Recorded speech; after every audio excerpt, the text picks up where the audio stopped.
मेरा नाम है हरिया, मैं काम करता हूँ बहुत बढ़िया, खाता हूँ खाना और रोज गाता हूँ गाना। अरे यार, आज तो बहुत देर हो गई। इस खतरनाक जंगल को देखकर तो मेरे हाथ पैर ठंडे हो गए हैं। अगर मैं वक्त पर गांव नहीं पहुंचा तो मालिक बहुत नाराज हो जाएंगे। तभी हरिया को एक आवाज सुनाई देती है। सुनिए हरु जी। अरे, ये आवाज किसने दी? तभी हरिया को सामने कुछ दूर एक औरत खड़ी दिखाई देती है। अरे भाई, ये औरत अकेली इतनी रात को इस जंगल में क्या कर रही है? चलकर पूछना पड़ेगा। फिर हरिया अपनी बैलगाड़ी उस औरत के सामने लाकर रोक देता है और उससे पूछता है। अरे सुनिए, आप इतनी रात को इस खतरनाक जंगल में अकेली क्या कर रही हैं? तभी वो औरत मीठी आवाज में कहती है, अरे हरु जी, आप आ गए। मैं कब से आपका इंतजार कर रही थी।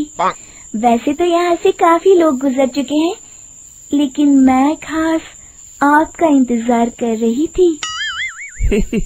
अच्छा, तुम सच कह रही हो?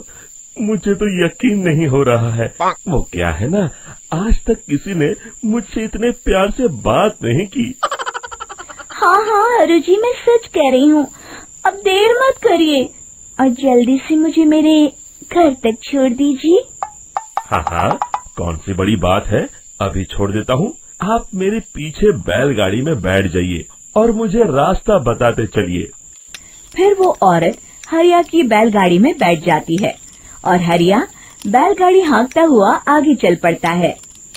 फिर उस औरत के बताए हुए रास्ते पर चलते चलते हरिया बैलगाड़ी लेकर एक काली गुफा के आगे आकर रुक जाता है। हरिया उस औरत से पूछता है, हाँ देवी जी, आपका घर कहाँ है? यहाँ तो एक गुफा के अलावा और कुछ नहीं है। तभी अचानक वो औरत हवा में उड़ने लगती है। देखते ही देखते उसका सुंदर रूप एक डरावनी चुड़ैल में बदल जाता है और वो जोर जोर से हंसती है। अरे तू तो एक नंबर का बेवकूफ निकला।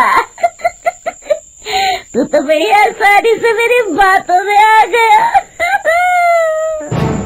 अरे मर गया रे, ये तो एक चुड़ैल है। हे भगवान बचा ले, ये तो बड़ी डरावनी दिखाई दे रही है।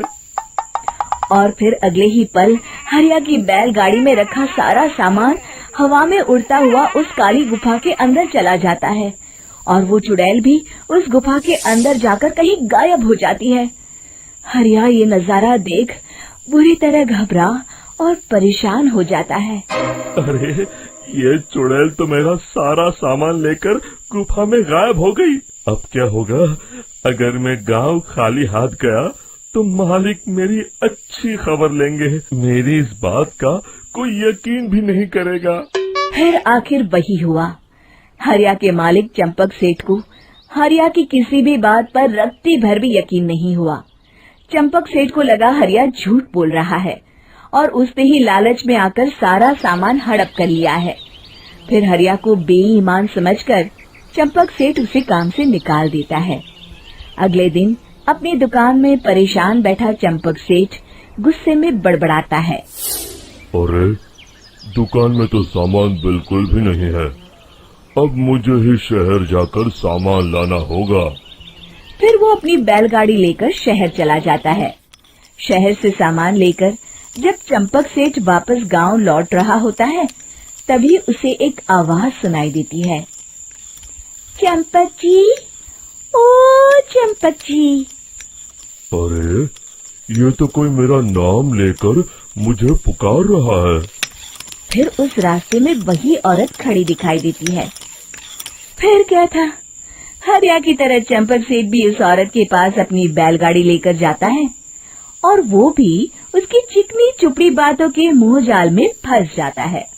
फिर चुड़ैल उसे भी अपनी गुफा तक ले जाती है और उसका सारा सामान लेकर गुफा में गायब हो जाती है। बेचारा चंपक सेठ लाचार होकर खाली हाथ गांव लौट आता है। फिर ये उस जंगल में रोज की बात हो जाती है।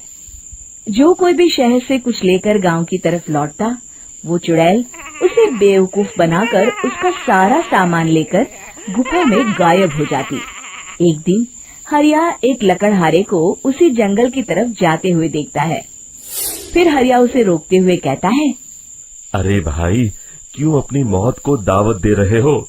मेरी बात मानो, आगे जंगल में मत जाओ, वहाँ एक बड़ी भयानक चुड़ैल रहती है।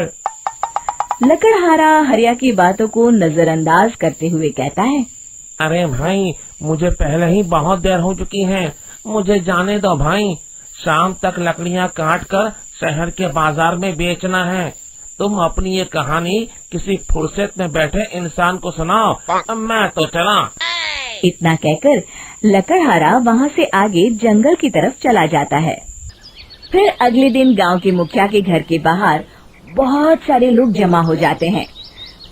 तभी हाथ में कुल्हाड़ी लिए खड़ा लकड़हारा कहता है, अरे मुखिया जी, अब आप ही हमें बचाइए उस जंगल वाली चुड़ैल से। हमारा सारा काम तो शहर से ही होता है। अरे मुखिया जी, उस चुड़ैल की वजह से तो मैं पूरी तरह बर्बाद हो गया हूँ। हम सबको मिलकर उस चुड़ैल का कोई इलाज करना पड़ेगा। तभी भीड़ में खड़ा वीरा कहता है, आप लोग चिंता मत करिए, कल से वो चुड़ैल किसी को नहीं लूट पाएगी। मेरे पास एक बहुत अच्छी तरकीब है। तभी चंपक सेठ उसका मजाक उड़ाते हुए कहता है, अरे तेरा नाम वीरा है तो क्या हुआ? तूने अभी उस चुड़ैल को देखा नहीं है? जाकर अपना काम कर, बड़ा आया।